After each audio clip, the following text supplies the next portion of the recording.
The UDL in 15 minutes logo, a circle around the words UDL in blue, in yellow, 15 min in red, followed by a selfie of Brandon, a white male with close cropped red hair, posing in front of his classroom wall with college pennants.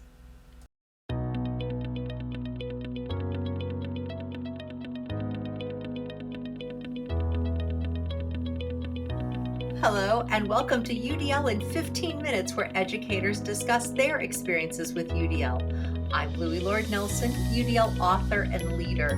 Today, I'm talking with Brandon Bean, who's part of the Kansas Infinitec cadre. Today, Brandon is going to share his focus on student self-advocacy and how he supports that. Hi, Brandon. It's so nice to meet you. Hello. Thank you so much for having me on your podcast today. Oh, you're so welcome. You're so welcome. So let us know a bit about you. What's been your journey in education and with UDL? The Kansas Technical Assistance System Network homepage with events about UDL listed. Sure, I've kind of taken a interesting journey into education. I actually started in music education. I love music, but I discovered that I really wanted to teach and impact more students outside of that. So I kind of transitioned into elementary education, and that's been extremely valuable. Through my time as an elementary education teacher, I was a gen ed teacher, and then I moved into special education for the last 6 years. During that time, I got invited to be part of the Access for All project with Kansas Infinitec and TASN, recently being named the UDL project. Part of this project was to bring about educational tools and incorporating that UDL framework to give all students access to learning within the general education classroom. So through this project, I have become a Kansas Infinitec cadre and been able to help lead some trainings, lead some webinars, and be a participant in some data dives with other districts. And then additionally to that, a couple of my students have earned statewide awards for use of technology and their access and independence within the general education classroom. Awesome. So did you get started with UDL because of the Infinitec work, or were you already familiar with the framework before that? Students looking at a screen during a Zoom interview with a guest.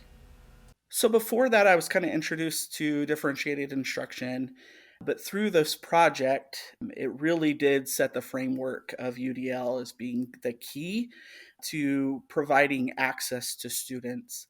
Through that UDL lens, kind of connected with the co teaching that was going on in the state of Kansas and how we could use co teaching and how we could use UDL to increase student independence within the classroom, how we could use those frameworks to give students access to grade level materials and reduce that need for additional supports. So, really, this project that started a few years ago kind of introduced me to UDL. But through that process, I realized that a lot of the things that I was already doing in my classroom was UDL. I just began to put names to what I was doing in my classroom. Yeah, nice. And then I understand that you recently achieved a certain certification. Yes, I did. I just finished my building leadership license, just got endorsed. So I'm really excited about future opportunities to be able to impact more students. As a special education teacher, I honestly have been able to impact a lot of students outside of just my caseload. But moving forward, my goal has always been to positively impact the most amount of students possible. That's awesome. Well, congratulations on that. And I'm sure there are a whole bunch of people are going to want to scoop you up. So, but let's talk more about UDL with your learners. You have a more specific story to share.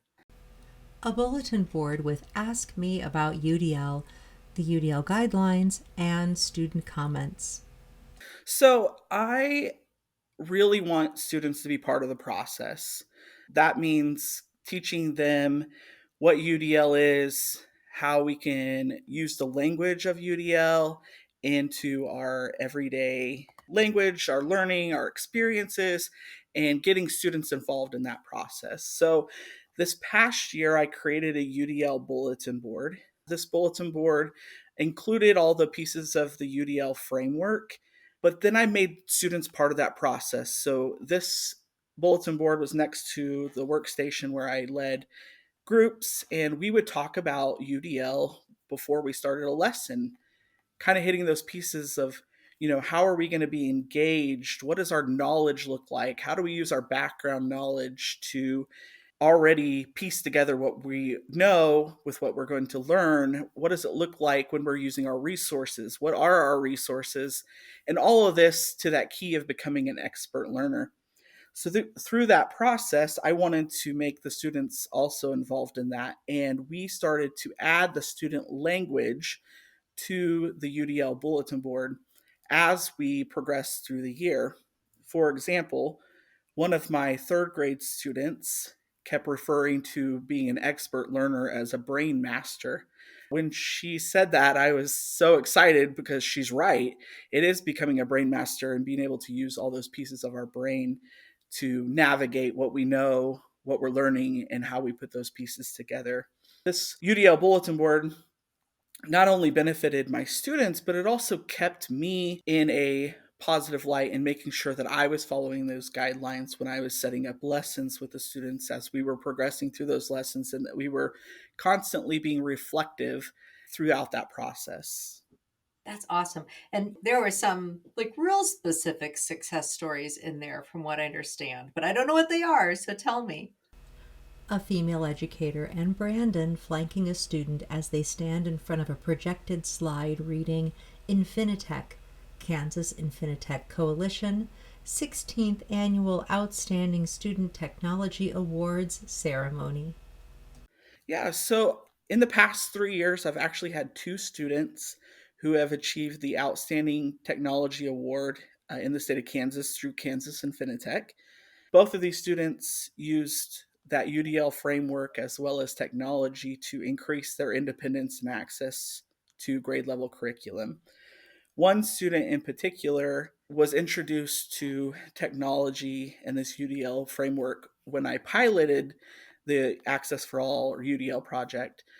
And this student had the benefit of being introduced to this technology tools and how that would help impact her ability to learn right before the pandemic happened.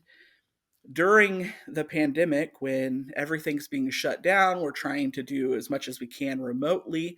This student was able to use the technology tools that she had been taught just before the pandemic. On top of that, this student used those tools immediately when she moved into middle school.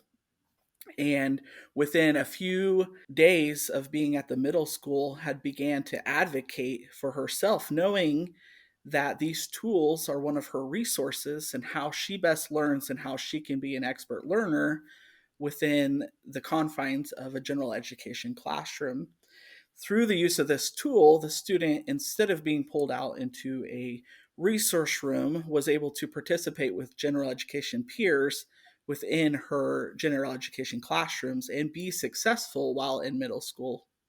That's wonderful because what I'm hearing is so not only did you have a student who learned the technology and learned how that technology was going to support her, but she also was empowered through language. She also learned language to help others and more explicitly adults understand that she knew what she needed and she could advocate for herself. So do you think that came from those bulletin board conversations? Brandon, a female educator, and a student holding a teddy bear, all are wearing masks, and the student is receiving her award. I definitely think the conversation helped. My goal is always to teach the students to advocate for themselves. And I feel like it's a process. When I was working with third, fourth, and fifth graders, third grade was really building that relationship with them, getting them to feel comfortable with me, understanding what our process is going to be within the room.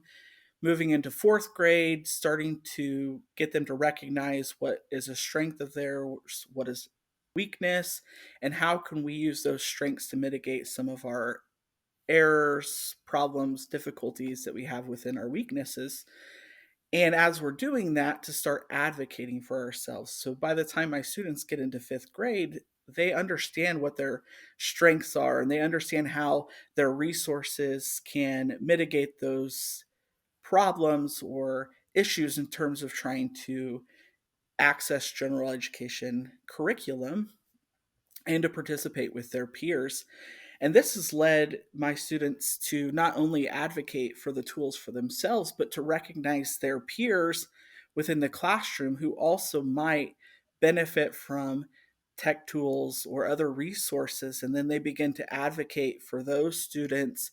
And I've had some of these students that have received these awards that have gone on to then train the paras in the classroom and train other students on how to use these tools so that the other students can also gain access to the curriculum. That's awesome. And so I think that another clarification here. So this award is not necessarily based on technology that's like assistive technology. This sounds like it's more universal technology. So first, if you could help people understand the difference between assistive technology and then universal technology, and then just kind of fill us in on how this award is, what's determined behind the award, what leads people to give this award. That's a better question. So how about that? A close up of Brandon standing in front of a tree limb and looking up toward the camera. Yeah.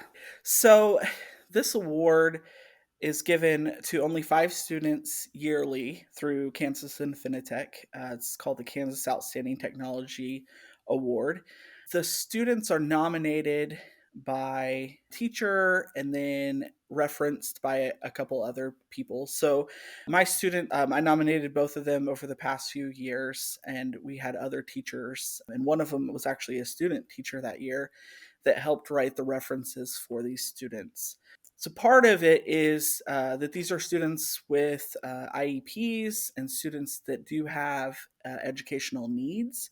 But it goes beyond just having the technology. It's that piece of understanding the technology and understanding how it benefits them as a learner, how that increases their independence. And it really does thrive on that advocacy piece. It's really cool because each student that receives this award uses technology or uses these resources in different ways. Some of them use it just to be able to communicate. My students definitely feel more of that advocacy and understanding themselves, that UDL framework, and how they could not only benefit themselves, but how they could also benefit their peers through that process. Oh, this is awesome. I love how you've helped learners understand what journey they're taking within the UDL framework. So it's not something that's being done to them, but rather it's something that they're participating in and something that they are empowered with and that they can actually have some control over. And that control definitely comes from their language. So they're learning how to talk about these things, which then, like we said, helps them advocate more. But then I hear you're doing other things that are helping them build that advocacy language, which is wonderful. And I love that story that you just told about young lady that she goes on into middle school and says, "No, these are the things that I need. This is how I'm going to be able to continue my activities throughout this building. It doesn't matter where I am. I understand that these help me in all sorts of contexts, and I can be in the context that I choose to be in." It's just brilliant. So, my last question, you've got all these wonderful experiences, and I know you're hoping to move into a leadership role. How do you think that's going to impact you as a leader in your building? Brandon in his classroom, posing with a local business owner, followed by video captures of the UDLapproach.com, followed by the UDL in 15 minutes logo. Yeah, I definitely think it goes back to the UDL framework.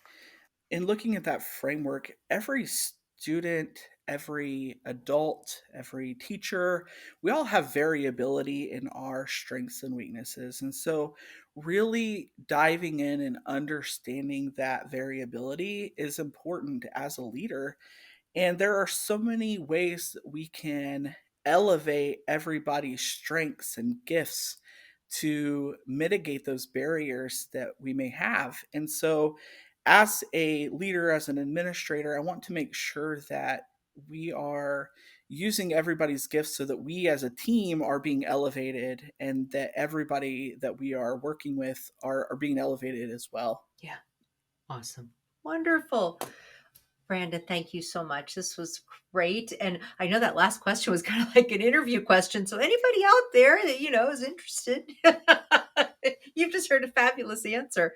But thanks for this, and really hitting home that concept of how our learners become better advocates when they're empowered through not only language, but then guided choice, giving them those choices, helping them understand how these technologies, specifically in this story, can help them. And then they take that on for themselves. Just brilliant. So thank you again for being on UDL in 15 minutes. Thank you again. I really appreciate what you're doing to help spread the word of UDL. Oh, you're welcome. You're welcome.